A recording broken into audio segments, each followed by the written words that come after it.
The Lord called to Moses and spoke to him from the tent of meeting. He said, "Speak to the Israelites and say to them, when anyone among you brings an offering to the Lord, bring as your offering an animal from either the herd or the flock.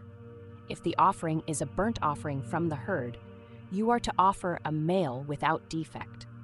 You must present it at the entrance to the tent of meeting so that it will be acceptable to the Lord. You are to lay your hand on the head of the burnt offering, and it will be accepted on your behalf to make atonement for you. You are to slaughter the young bull before the Lord.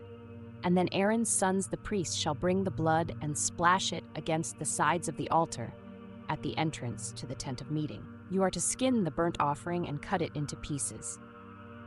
The sons of Aaron the priest are to put fire on the altar and arrange wood on the fire. Then Aaron's sons the priests shall arrange the pieces, including the head and the fat, on the wood that is burning on the altar. You are to wash the internal organs and the legs with water, and the priest is to burn all of it on the altar. It is a burnt offering, a food offering, an aroma pleasing to the Lord. If the offering is a burnt offering from the flock, from either the sheep or the goats, you would offer a male without defect.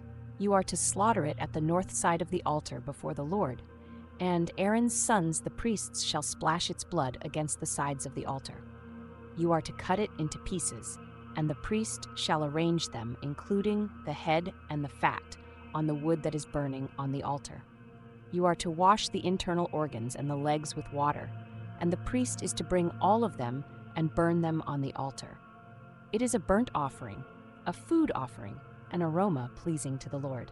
If the offering to the Lord is a burnt offering of birds, you are to offer a dove or a young pigeon. The priest shall bring it to the altar, wring off the head and burn it on the altar. Its blood shall be drained out on the side of the altar. He is to remove the crop and the feathers and throw them down east of the altar where the ashes are. He shall tear it open by the wings, not dividing it completely, and then the priest shall burn it on the wood that is burning on the altar. It is a burnt offering, a food offering, an aroma pleasing to the Lord.